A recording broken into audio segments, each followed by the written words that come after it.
Well, hey, everybody, welcome back to the Real Estate Show. We have such an exciting show for you today. We have Josh Bilbao from Jackson Soil and Water Conservation District. Josh is a agricultural conservation scientist, and we're going to talk about getting ready for winter, our farmlands, our waterways, our animals, soil, water, rainwater.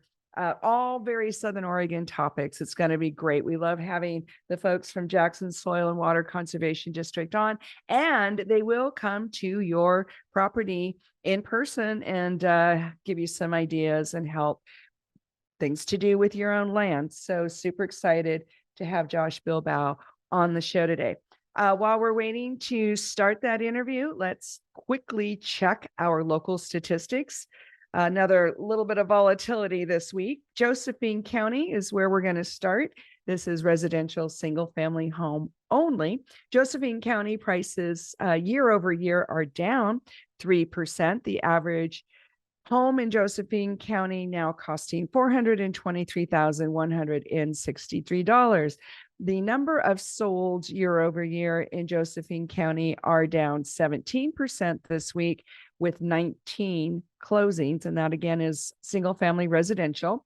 And the number of listings year over year in Josephine County are down 11%. We had 344 active listings in the residential arena in Josephine County this week. Jackson County prices year over year are up only 1%, so about even. The average residential home in Jackson County now costing $508,038. The number of solds year over year in Jackson County are down 32%. We had 36 closings in the residential arena in Jackson County this week. And the number of listings are also down in Jackson County year over year this week, 10%. We had 722 active listings. Klamath County prices are up 1% year over year this week. That's about breaking even. The average residential home in Klamath County now costing $323,829. The number of solds year over year in Klamath County this week are down 33%, with 14 closings, and the number of listings in Klamath County are up year over year this week, 18%. There were 271 active residential listings in Klamath County this week. So let's get Josh Bilbao into the studio and talk about rural property. Well, hey, everybody, welcome back to the Real Estate Show. So glad you could join us today. I am so happy to have somebody from Jackson Soil and Water Conservation District, one of our favorite agencies here in Southern Oregon. We're going to be talking to Josh Bilbao. He is agricultural research conservationist. Is that right? That is correct. Yes. Quite a mouthful. Well, Yes, we just love having you folks on, and this is a great time of year to be talking about soil and water conservation because the season is changing. But Josh, before we dive into that, tell us a little bit about you, how you became an agricultural conservationist, and just what does Jackson Soil and Water Conservation do? Yeah, of course. I came out here recently from Montana. I graduated from Montana State University. I have a undergraduate degree in wildlife management, and then I have a master's degree in range science. And kind of the brief introduction to range science is, everything that's very not cool. forested is range, right? So let's talk about that at the end. That's very cool. Of course, yeah. So before coming on with Jackson Soil and Water, I was working with Extension in Montana. So working with a lot of landowners on, and any topic under the sun that was agricultural or horticultural or natural resource related. So I got a lot of experience working with different folks on that, and had the opportunity to come out to Southern Oregon this spring and take this job with Jackson Soil and Water. And I'm super excited with how it's gone so far, and just really enjoy working with this new environment that I'm in. Yeah, and isn't this an amazing little spot in the world? Oh my goodness, I had no idea. I had no idea how wonderful it was out here. Yeah. We tried to keep it a secret, but not so easy. Secret sound, I guess. Huh? Yeah. So how did you decide to become a scientist? That's a great question. Like I said, I grew up in Montana. And so there's a lot of, one of the big key pieces of Montana just is its beauty, its scenery, and how open and kind of wild it still is, right? And that intermix between wild and agriculture is really strong in Montana. There's a lot of cattle production, there's a lot of small grains production up there, but the rest of it's grizzly bears and wolves and everything between running around up there. So I always love being outdoors and being immersed in the scenery that was there, and kind of just had that inquisitive mind of how things work and why is this and why is that. It's kind of led me down that path to pursue degrees in the kind of wildlife and agricultural background. So. Oh, that's fabulous. Fabulous. And you studied hard and here you are. And Southern Oregon has a lot of opportunity for the environmental sciences. But we're here to talk about soil and water. What does Jackson Soil and Water Conservation do? So I think our title says a lot, right? We're the Soil and Water Conservation District. So our overall goals will kind of have two main focuses, right? We're going to look at your soil health, and we're going to look at water quality, and we're going to want to try to improve those with what we do here. So we have a pretty wide variety of employees here. We got myself in agriculture. We've got a riparian specialist. We've got a forestry specialist. We've got a water quality specialist, and we have a water engineer. So we have a lot of different avenues we can cover. But like I said, our focus is to make sure that, in Jackson County as a whole, that we're doing our best to help landowners uh, improve water quality, not only for their own properties, but for the county as a whole. And, there's a lot of different factors going to that. But like I said, focusing on soil health and, this time of year with all the mud that gets created with all this rain can be a real big factor in how we do our job. Mm-hmm.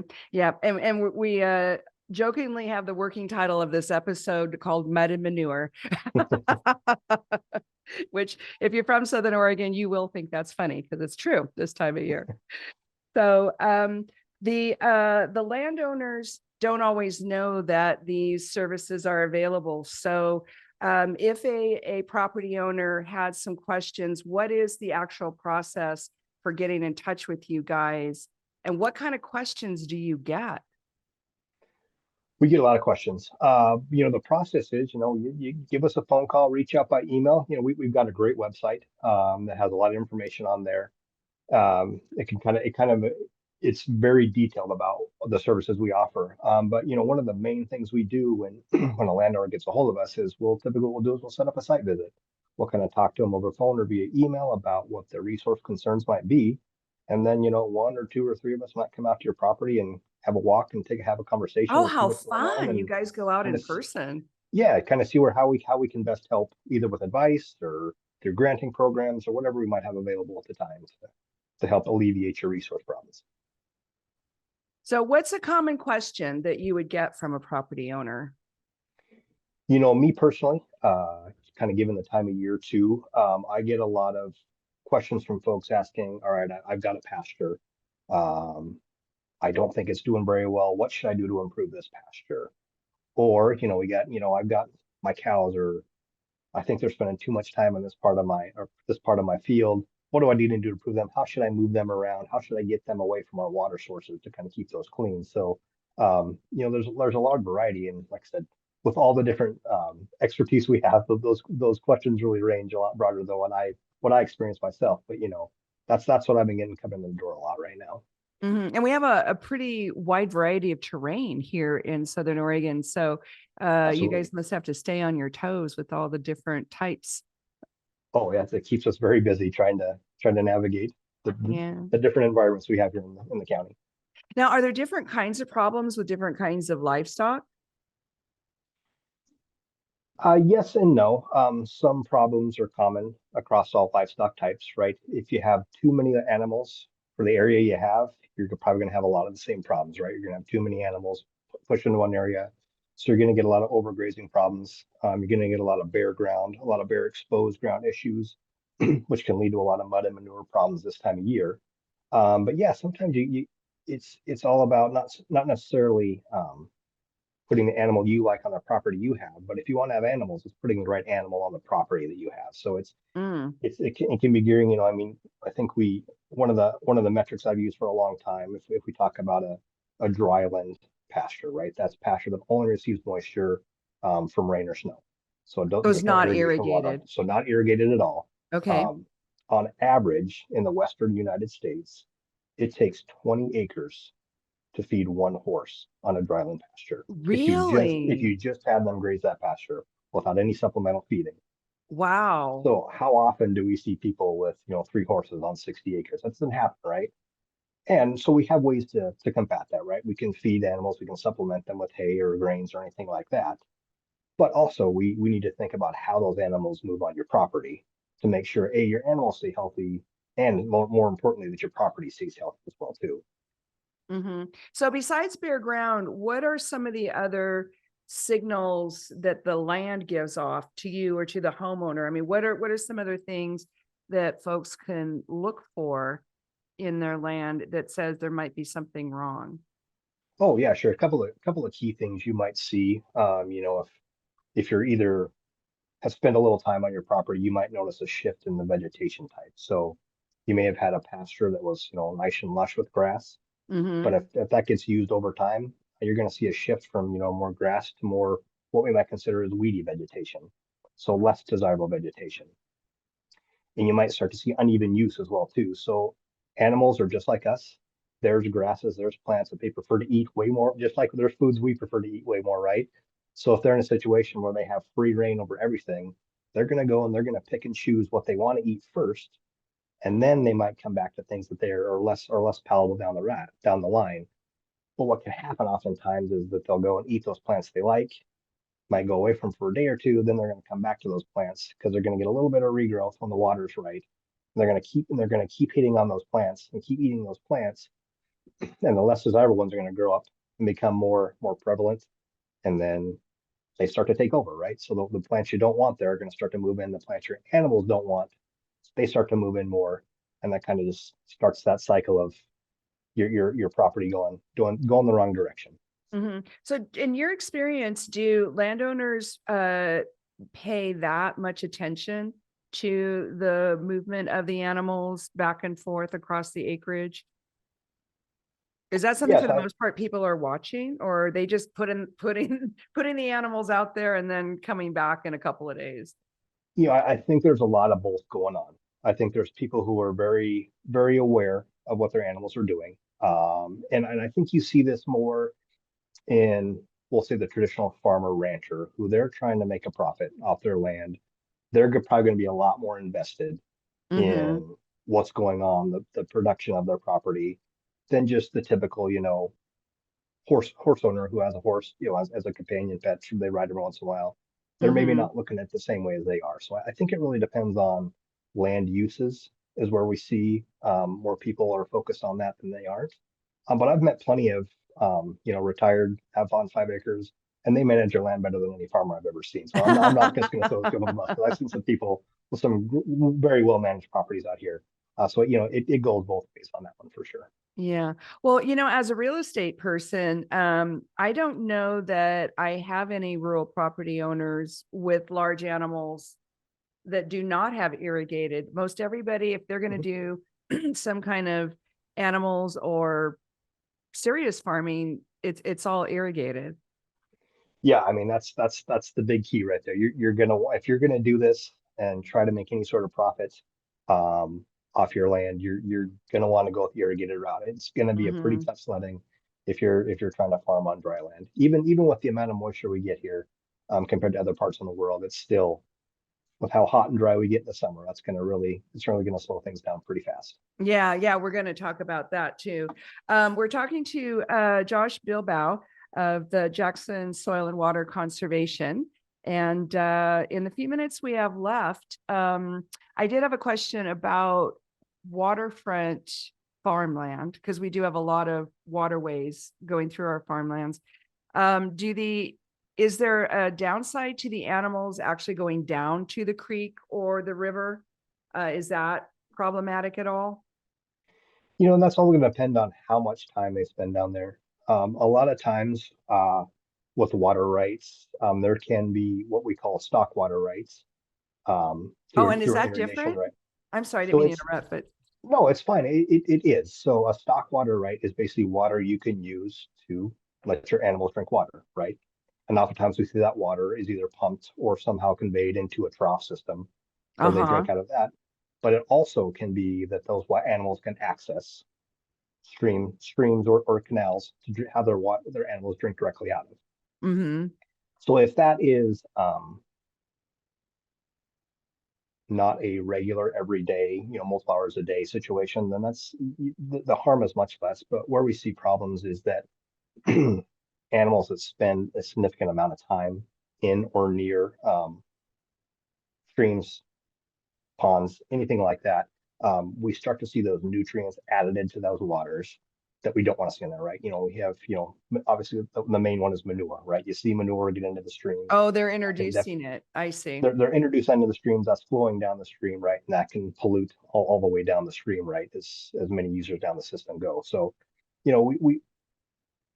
we're not regulatory, so we don't tell people what they can and can't do. We just offer suggestions, but we definitely try to encourage folks to move their water sources out directly out of the stream and Mm-hmm. try to have them water from another source if Mm-hmm. possible. Yeah, I bet a lot of people don't know that. We're going to have to take a quick break and say thank you to our sponsors. We're gratefully brought to you by John L. Scott, Ashland, and Medford, our local Rogue Valley Association of Realtors, and Guy Giles Mutual Mortgage. We're going to be right back talking to Josh of Jackson Soil and Water Conservation. We got more in our mud and manure episode, so don't go away. Well, hey, everybody, welcome back to the Real Estate Show. I'm Alice Lema. I'm a broker here at John L. Scott Real Estate in Southern Oregon, having a very interesting conversation with Josh Bilbao. He's an agricultural conservationist with Jackson Soil and Water Conservation. And he was nice enough to come on and talk to us about mud and manure since it's fall. Sorry. I jokingly say I'm really 8 years old inside. So the idea of animals getting down to the creek, stock water rights, I don't know that people know about that stock Yeah, so water right. it's typical. I mean, it's oftentimes it's all included as one. If you have irrigation rights, there's going to be stock water rights in that as well too. Um, Mm-hmm. another on that stock water right issue, you can actually have wells on your property as well too that are dedicated for stock water. So you can drill a well that you can then pump out of into a tank for your water as well too. Obviously, it's Okay. much different than your domestic well and what you can use that water for, right? But there are ways out there that you can get water to your stock other than having them, like we talked about, going directly to the stream. But that those water rights have been there for close to 200 years now. They said that for that long. It's gonna take Mm-hmm. a lot to change those. So yeah. Mm-hmm. So has the riparian areas that are abutting farmland over time, like, you mentioned 200 years of irrigation rights, but over the last few decades, do we have any kind of chronic deterioration of the water to land connections, or are they pretty well managed, would you Yeah, say? I think there's areas where we see what we'll call it erosion, from Erosion, thank you. in any situation where you have a constant line of traffic going into one spot, you're going to start to see banks, destabilize. Vegetation is Mm-hmm. going to be gone because that's where they're accessing the stream. So yeah, that definitely happens. Um, I don't think it's all that prevalent. I think it's pretty well managed for the most part in this fire. There are definitely areas where there could be better work. There could be different management strategies that go on different properties. But I think for the most part, it's pretty well documented. And I think one thing we see a lot with our work, especially in the riparian area, is um, you know the prevalence of the Himalayan blackberry that grows in the riparian corridors. They almost act as a fence sometimes, and they almost Right. keep animals out of streams. Now, from a riparian health standpoint, that's not the greatest thing I have down there too, but that's one way that the stream has kind of in essence defended itself, as allowing those Oh, blackberries to that's grow there interesting. and kind of Yeah. pushing if cattle or horses or whatever have access, kind of push them to a single like entry point. Uh-huh. So what's the problem with the Himalayan blackberry for the stream So health? so there's a couple different issues with that. Obviously it's a non-native plant, so it's displacing native plants that would normally be growing in those riparian areas. If we think about the riparian buffers, we'll call them, the areas just outside of a stream where we have vegetation growing, um, those really act almost as a sponge or a filter for any water that's going to go into the stream, right? So if you Ah, have that strata of, smaller, sedges and grasses into shrubs into trees that are going to be along a riparian area, they're going to filter that water that's going to drain into the stream and in essence help, put cleaner water back into the stream. Whereas the blackberry itself is kind of made, just a single a single vegetation stream there. They're not going to filter nearly as much as a traditional riparian area would. So that's going to have a disadvantage to water quality. But also, I think we've seen too in 2020 they are quite flammable as well too. So they pose quite a fire risk with wow. how they grow and how quickly they grow as well. Okay. Wow, that's interesting. That is super interesting. So it seems that generally speaking, the homeowner, the private citizens uh do take really good care. We don't have a lot of incidences of overuse and abuse of that, especially that riparian buffer. That most of the private landowners are doing a good job of that. Is that your experience?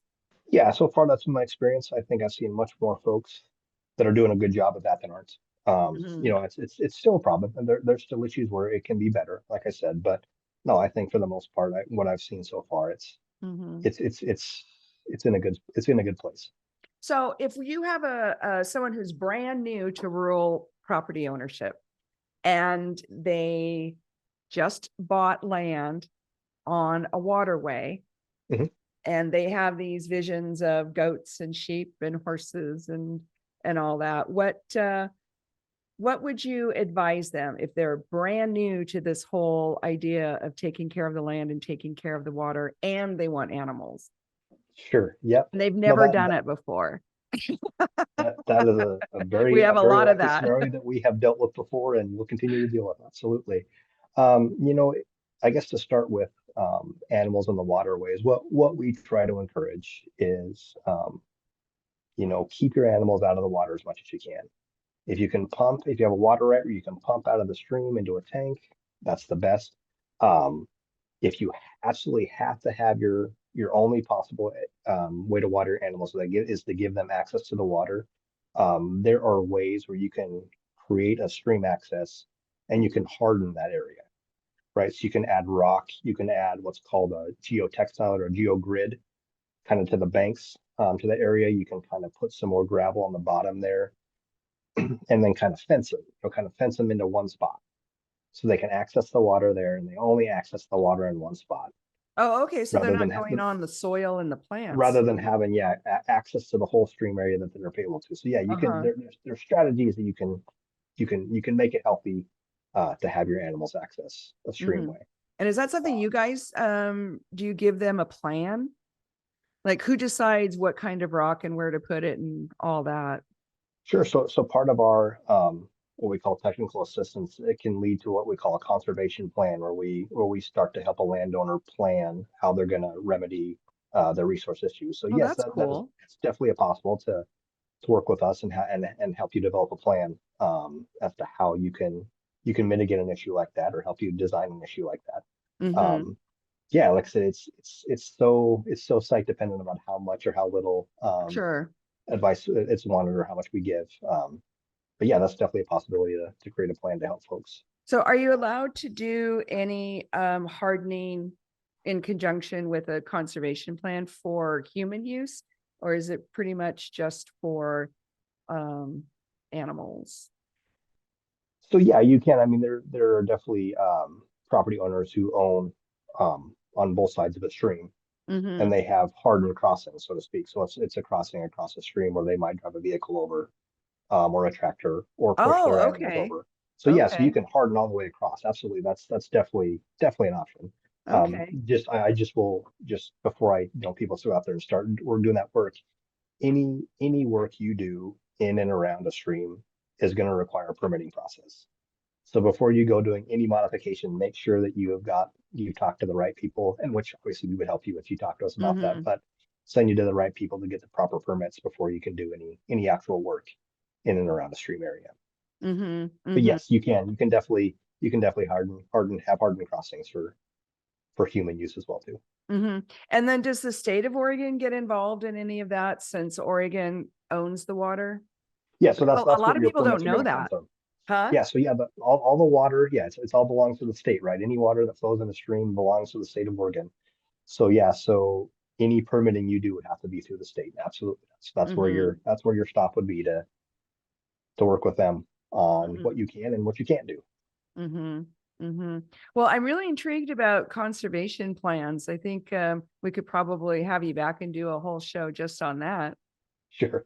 Yeah. Yeah, no, Uh, it's like I said. Oh, I'm sorry, go ahead. no, no, you go. I was gonna say, yeah, it's one way that we can really help and give back and put people in the right direction to give them, the expertise advice that we have in this office to help them make the best property that they can. Mm-hmm. And is that something that becomes attached to the property or is that kind of separate and voluntary and And like I said, it's that's going to be a voluntary action. Typically, when we do conservation planning, it's usually tied to some granting program mm-hmm. where there's going to be some exchange of money. So yeah, a lot of times there's a little more um, stringent work on our point, especially when it comes to the planning part. But um, there doesn't have to be money involved. We can help you develop a plan, even if there's not granting funds available for folks. We can still help work with you on planning to improve Mm-hmm. your property. Oh, and we're gonna talk about the grants in just a little bit because that's very intriguing as well. But going back to the mud and manure, sorry, Yes. such a funny title. So here the rains have just barely started. What do landowners need to watch for? What are some of the things that they can do? Um, this fall, what are some of the fall chores, for example, to help shore things up for the winter? Sure. And a lot of times, like we had mentioned before, when you have mud issues, so to speak, it's usually associated with heavy use or livestock, animal use areas. So um, it's high traffic site, it's animal activity, it's maybe off the edge of a barn or edge of an outbuilding, where you kind of see that. So, a couple of things you can do to kind of help start to manage mud problems. Let's start if you have an outbuilding or a barn and you have, the water, when it rains, it drifts right off the edge of your barn, right next to your barn, right? And then you have standing water there. A real easy way to mitigate that is put a gutter system on your barn.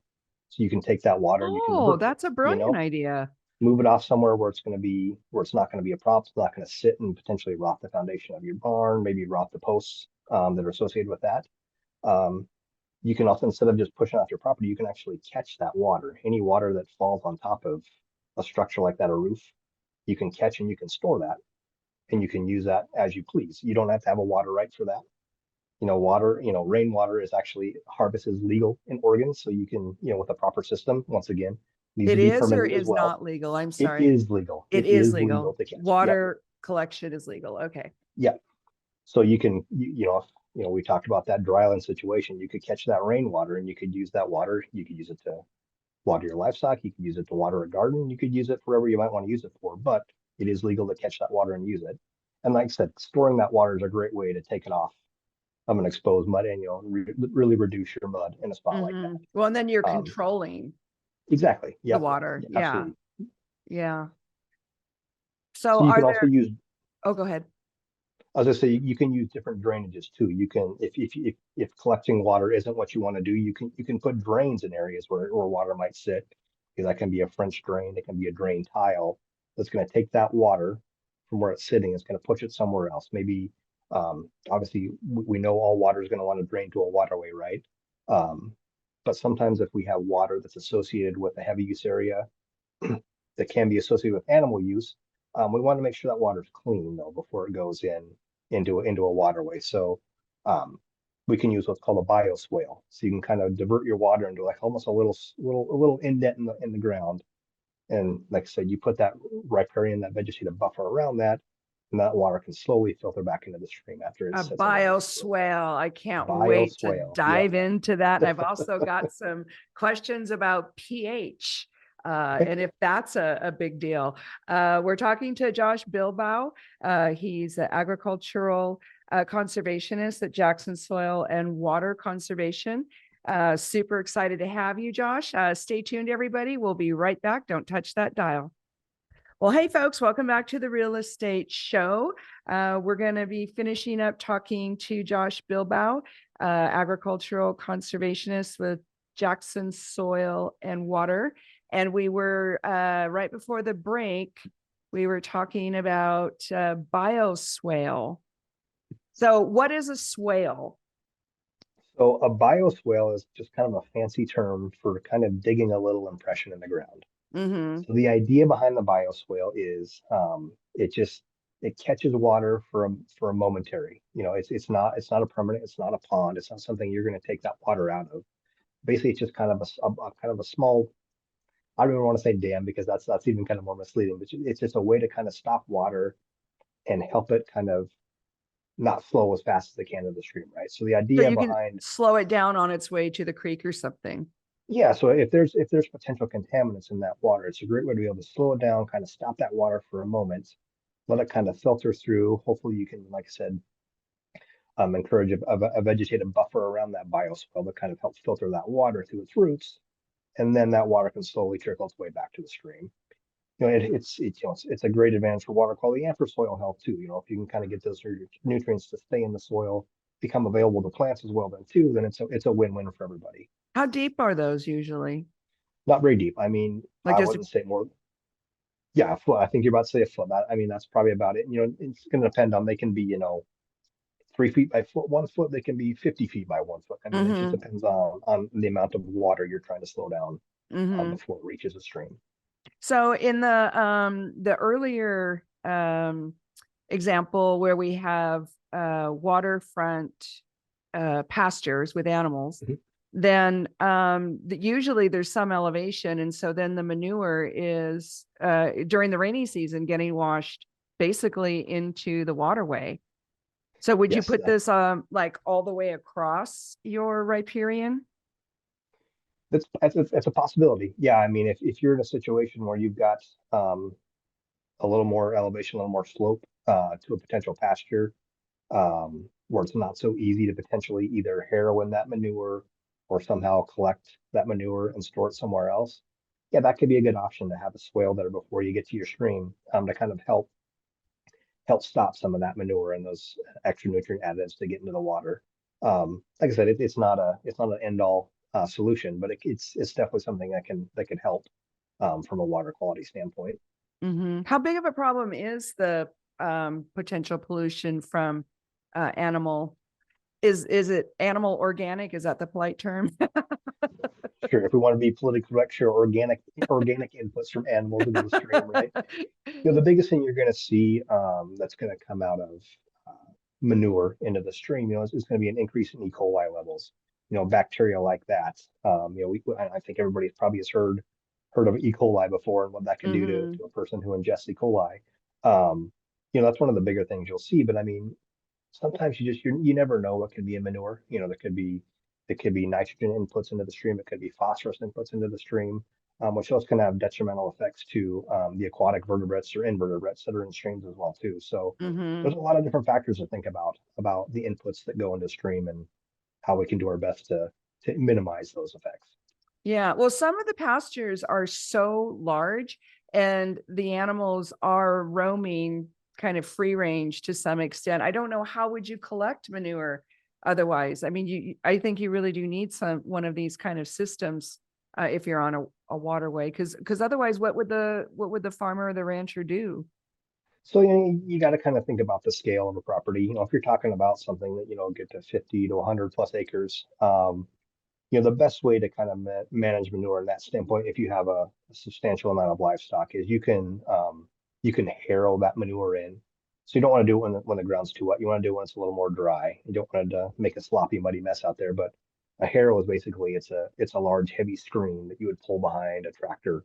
And basically what it does is you kind of go over your field and it can break up that manure. Um, Oh, I and see. so it makes that manure much more easily absorbed into the soil itself and not necessarily flowing into the stream. It's like I said, it's Mm-hmm. not a perfect science. It's still going to get in there potentially, but it's one solution to kind Mm-hmm. of make that manure stay. Because the manure itself is a great additive to the soil, right? It's nutrients for the soil, it's nutrients for the Mm. vegetation, So True. it's good to have on there, but like I said, it can become problematic if there's too much in one spot. So kind of trying to devise methods to reduce that or remove it. Hmm. Um, How common of a practice is that harrowing, where you're dragging something behind your tractor and working the manure into the larger pastures? it's a fairly common practice. It's like I said, it's a quick way to really to help spread that manure around really too. It's granted if you have a good grazing management practice, you're spreading that manure around anyway. And Hmm. that manure should begin spread around. But if you have spots where animals are concentrating more than they're not, Hmm. that can be a practice to really help spread that manure around more to get a more beneficial use from it and Hmm. not make it such a big problem. Hmm. Yeah, it's just a fascinating science. For the more forested parcels, in the few minutes we have left, gosh, we have so many things to talk about. I'm not sure we're going to get to them, but just briefly, is there anything about forested land that owners should know about? Special care? Yeah, so I mean that's going to be a lot more. It's going to be a lot more difficult from a manure management standpoint.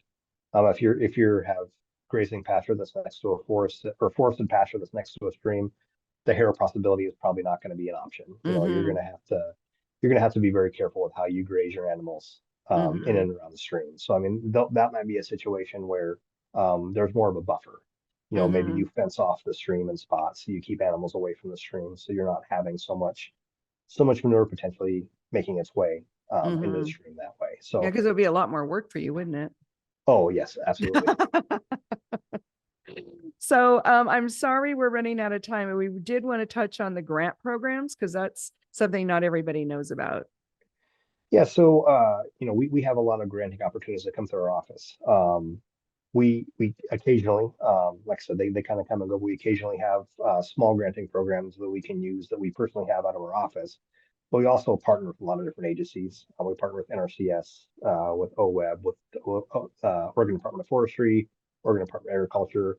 They'll often have grants that are available to homeowners. They're typically cost share grants, right? So it's going to require some amount of financial input from the homeowner.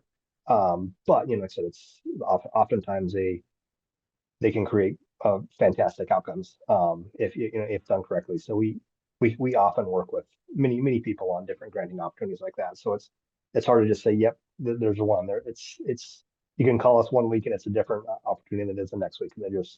We're constantly working on different opportunities that way. Mm-hmm. Well, and Oregon's really good about that. They don't just make it all on the shoulders of the homeowners. Yeah, no, it's really nice for all the homeowners to have that. I mean, like I said, even if it's only a 50% match, it's still it could be a good chunk and really make a project, push it over the edge to get it done rather than have all that cost burden be on the homeowner itself. Well, Josh, this has been great. What's the website address and what's a good phone number? We got 30 seconds. So our website address is um, Trick question.